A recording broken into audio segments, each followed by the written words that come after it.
Gas trouble അതുമൂലം ഉണ്ടാകുന്ന ഒരു നെഞ്ചെരിച്ചൽ അല്ലേ. നമ്മൾ മിക്കവർക്കും എനിക്ക് തോന്നുന്നു ഒരു 70% ആൾക്കാർക്ക് ഈ ഒരു ബുദ്ധിമുട്ട് ഈയിടെയായിട്ട് കാണപ്പെടുന്നുണ്ട്. എന്താണ് ഈ നെഞ്ചെരിച്ചൽ എന്ന് പറയുന്നത്? അതായത് നമ്മുടെ ആമാശയത്തിൽ നമുക്ക് എല്ലാവർക്കും അറിയാം ഭക്ഷണം ദഹിപ്പിക്കാനായിട്ട് കുറച്ച് ആസിഡ് ഉണ്ടാവാറുണ്ട്. പറഞ്ഞു വരുമ്പോൾ ഭയങ്കര സ്ട്രോങ് ആയിട്ടുള്ള ആസിഡൊക്കെയാണ്, പക്ഷെ അത്രയും ഡീപ്പായിട്ടൊന്നും പോകണ്ട. ഈ ആസിഡാണ് നമ്മുടെ ഭക്ഷണം ദഹിപ്പിക്കാൻ നമ്മളെ സഹായിക്കുന്നത്. അപ്പം നമ്മൾ കൃത്യമായിട്ട് സമയത്ത് ഭക്ഷണം കഴിക്കാതിരിക്കുകയോ കഴിക്കുന്ന ഭക്ഷണത്തിൽ ആസിഡിൻ്റെയോ അല്ലെങ്കിൽ ആൽക്കലിയുടെയോ എമൗണ്ട് കൂടിയോ കുറയോ ചെയ്തു കഴിഞ്ഞാൽ, അല്ലെങ്കിൽ നമ്മൾ വല്ലാണ്ട് ഫിസി ആയിട്ടുള്ള ഈ പറഞ്ഞ പോലെ ഫിസ് ഡ്രിങ്ക്സ് ഒക്കെ ഇല്ലേ, സോഡ പോലത്തെ ഡ്രിങ്ക്സ്, ഈ ടൈപ്പ് ഓഫ് സാധനങ്ങൾ കുറേ ഏറെ കഴിക്കുകയൊക്കെ ചെയ്തു കഴിഞ്ഞാൽ നമ്മളുടെ ഈ ഒരു ബാലൻസ്, നമ്മുടെ ആമാശയത്തിലുള്ള ആസിഡിൻ്റെ നോർമൽ ബാലൻസിൽ വ്യതിയാനം വന്നിട്ട് ഈതർ അതിൻ്റെ പ്രൊഡക്ഷൻ കൂടുകയോ കുറയുകയോ ചെയ്യാം. ഇത് കാരണം നമുക്ക് കുറേ ഡിസ്ട്രെസ്സുകൾ, കുറേ ബുദ്ധിമുട്ടുകൾ ഉണ്ടാവും. അതിലെ ഒരു ബുദ്ധിമുട്ടാണ് ഈ നെഞ്ചെരിച്ചൽ എന്ന് പറയുക. ഇത് യൂഷ്വലി സംഭവിക്കുന്നത് ആ ഒരു ആസിഡിൻ്റെ എമൗണ്ട് കൂടി കഴിയുമ്പം നമുക്ക് ഏമ്പക്കം പോലെ വരും. അപ്പോൾ ഈ ആസിഡ് കുറച്ച് റീഗർജിറ്റേറ്റ് മേലോട്ട് വരും.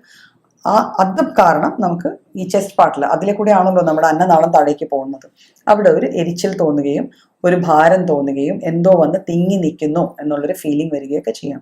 ഇതിനെയാണ് യൂഷ്വലി നമ്മൾ ആൾക്കാർ വന്ന് നെഞ്ചിരിച്ചിൽ എന്ന് പറയുക. ഇതിൻ്റെ കൂടെ ചിലപ്പോൾ ചിലർ പറയാറുണ്ട് പുളിച്ച് തികട്ടി വരും. അതായത് ഒരു എമ്പക്കം പോലെ വരുമ്പോൾ വയറ്റിൽ നമ്മൾ കഴിച്ച ഭക്ഷണത്തിൻ്റെ ഭാഗമോ അല്ലെങ്കിൽ വെറും പുളിച്ച വെള്ളമോ വല്ലതും നമ്മുടെ വായിലേക്ക് വരും. ചിലർ അത് തുപ്പി വാ കഴുകേണ്ട അവസ്ഥ വരെ വന്ന് ചേരാറുണ്ട്. അപ്പം ഇതിൻ്റെ കാരണങ്ങൾ ഞാൻ നേരത്തെ പറഞ്ഞപ്പോൾ തന്നെ പറഞ്ഞു. ആദ്യമായിട്ടുള്ള കാരണം, മെയിൻ കാരണം എന്ന് വെച്ചാൽ നമ്മുടെ ഇന്നത്തെ ലൈഫ് സ്റ്റൈലാണ്. ഈ ലൈഫ് സ്റ്റൈലിൻ്റെ ഭാഗമായിട്ട് നമ്മൾ നമ്മുടെ ഭക്ഷണക്രമത്തിൽ വരുത്തിയ മാറ്റങ്ങളാണ്. നമുക്ക് പ്രോപ്പറായിട്ട് ബ്രേക്ക്ഫാസ്റ്റ് ഇല്ല, പ്രോപ്പറായിട്ട് ലഞ്ച് കഴിക്കുന്നില്ല, ഡിന്നർ കഴിക്കുന്നില്ല, ഏതെങ്കിലും സമയത്ത് കഴിക്കുക. ഈ ഒരു പാറ്റേണിലേക്ക് നമ്മൾ മാറിയതോടെ തന്നെ നമ്മുടെ ബോഡിക്ക് ഒരു ടൈമിങ്സ് ഉണ്ട്, ഒരു ബാലൻസിങ് ഉണ്ട്. അപ്പോൾ ആ ബാലൻസിങ് തെറ്റിയിട്ട് ഈ ആസിഡിൻ്റെ പ്രൊഡക്ഷൻ ഒന്നെങ്കിൽ കൂടുകയോ അല്ലെങ്കിൽ കുറയുകയോ ചെയ്യാം. ഇത് കൂടാതെ കുറച്ച് പെത്തോളജിക്കൽ കോസസും ഉണ്ട്. പെത്തോളജിക്കൽ കോസസ് എന്ന് വെച്ചാൽ ചില മരുന്നുകൾ കഴിക്കുമ്പോൾ അതിൻ്റെ പാർശ്വഫലമായിട്ട് നമുക്ക് ഈ ആസിഡിൻ്റെ എമൗണ്ട് കൂടുകയോ കുറയുകയോ ചെയ്തിട്ട് നമുക്ക് നെഞ്ചെരിച്ചിലുണ്ടാവാം.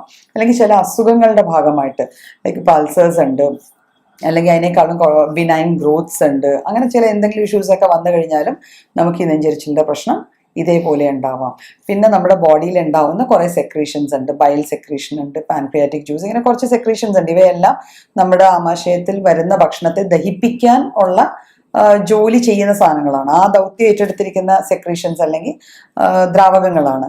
അപ്പോൾ ഈ അവയവങ്ങളിൽ എവിടെയെങ്കിലും എന്തെങ്കിലും ഒരു അസുഖമോ എന്തെങ്കിലും പ്രശ്നങ്ങളോ വന്നു കഴിഞ്ഞാൽ ഈ സെക്രീഷൻസിൽ വരുന്ന മാറ്റങ്ങൾ കൊണ്ടും നമുക്ക് നെഞ്ചെരിച്ചിലോ ഈ പുളിച്ചു തികട്ടി വരുമോ ഗ്യാസ് ട്രബിളോ ഒക്കെ തോന്നിയെന്നിരിക്കാം. അപ്പോൾ അതിന് പ്രൈമായിട്ട് നമുക്ക് കുറച്ച് മോഡിഫയബിൾ കോസസ് ഉണ്ട്. കുറച്ച് കോസസ് നമുക്ക് മെഡിസിൻസ് വെച്ച് മോഡിഫൈ ചെയ്യാൻ പറ്റത്തുള്ളൂ. അപ്പോൾ അത് ജനറലി നമുക്ക് ചെയ്യാൻ പറ്റുന്ന കാര്യങ്ങൾ ഞാൻ പറഞ്ഞു. ഫുഡ് പ്രോപ്പറായിട്ട് കഴിക്കുക, കുറേ അധികം എരിവ്, പുളി, കുറേ അധികം സ്പൈസി ആയിട്ടുള്ള ഫുഡ് അവോയ്ഡ് ചെയ്യാൻ നോക്കുക. കഴിക്കുമ്പോൾ ടൈംലി ഫുഡ്സ്, അത് കഴിക്കുന്ന ഫുഡിന് ഒരു ക്വാണ്ടിറ്റി വേണം, ഒരു മിതമായ ക്വാണ്ടിറ്റിയിലേ കഴിക്കാവുള്ളൂ. പലരും രാവിലെ തൊട്ട് വയ്യോളം വിശന്നിരുന്നിട്ട് രാത്രിയാകുമ്പോൾ ഒരു നല്ല ഷെയർ ഓഫ് ഫുഡ് അങ്ങ് കഴിക്കും. ആ രീതിയിലുള്ള ഫുഡ് എടുക്കുന്ന ഒരു ടെൻഡൻസി, ആ രീതിയിൽ ഭക്ഷണം കഴിക്കുന്ന ഒരു ടെൻഡൻസിയും എപ്പോഴും നെഗറ്റീവ് എഫക്ട്സ് ഉണ്ടാക്കുക. അതുകൊണ്ട് നമുക്ക് നെഞ്ചിരിച്ചിൽ അല്ലെങ്കിൽ ഗ്യാസ്ട്രൈറ്റിസ് പോലത്തെ കംപ്ലയിൻസ് വരാം. നെഞ്ചിരിച്ചിൽ ഒരു ആദ്യത്തെ സൈൻ മാത്രമാണ്. ഇത് പലപ്പോഴും വേറെ പല ഡിസീസസിൻ്റെയും ഇൻഡിക്കേഷൻസോ അല്ലെങ്കിൽ ഡിസീസോ ആയി മാറാനുള്ള ചാൻസസ് ഉണ്ട്. അപ്പം നെഞ്ചെരിച്ചിൽ വരുന്ന ആൾക്കാർക്ക് എങ്ങനെയാണിത് ഫസ്റ്റ് ഹാൻഡ് ട്രീറ്റ്മെൻറ്റ് അല്ലെങ്കിൽ ഫസ്റ്റ് ഹാൻഡ് ടിപ്സ് എങ്ങനെ മാനേജ് ചെയ്യാം? അപ്പോൾ ഫസ്റ്റ് നമ്മൾ ടൈംലി ഫുഡ് കഴിക്കുക, സ്പൈസസ് അവോയ്ഡ് ചെയ്യുക, നമ്മൾ നല്ല രീതിയിൽ പാനീയങ്ങൾ, നല്ല രീതിയിൽ വെള്ളം അല്ലെങ്കിൽ നാച്ചുറൽ ഡ്രിങ്ക്സ് കഴിക്കുക.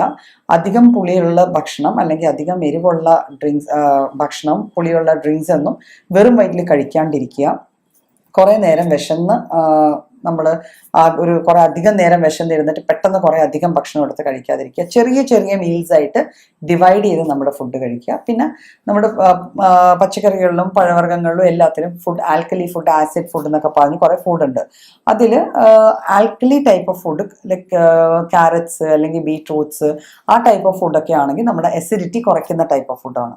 അപ്പോൾ ആ രീതിയിലുള്ള ഭക്ഷണം നമ്മുടെ ഡെയിലി മെനുവിൽ ഇൻക്ലൂഡ് ചെയ്യുക. തൈര്, പാല്, ഇവയെല്ലാം നമുക്ക് ഇൻക്ലൂഡ് ചെയ്യാവുന്നതാണ്. അപ്പോൾ ഈ type of simple food, timely food, അതിൽ ചെറിയ ഇൻടേക്സ് കുറച്ചായിട്ടൊക്കെ ചെറിയ പോർഷൻസ് വെച്ച് കഴിച്ച് നമുക്ക് ഈ പ്രശ്നം ഒരു പരിധി വരെ നമുക്ക് കൈകാര്യം ചെയ്യാവുന്നതാണ്. ഇത് അമിതമായി തോന്നുവാണെങ്കിൽ, ഓവറായിട്ട് ഈ കംപ്ലീറ്റ് നമ്മൾ ഇതെല്ലാം ചെയ്തിട്ടും നമുക്ക് ടാക്കിൾ ചെയ്യാൻ പറ്റുന്നില്ല എന്നാണെങ്കിൽ നമ്മൾ ഒരു ഡോക്ടറിൻ്റെ സഹായം തേടേണ്ടതാണ്.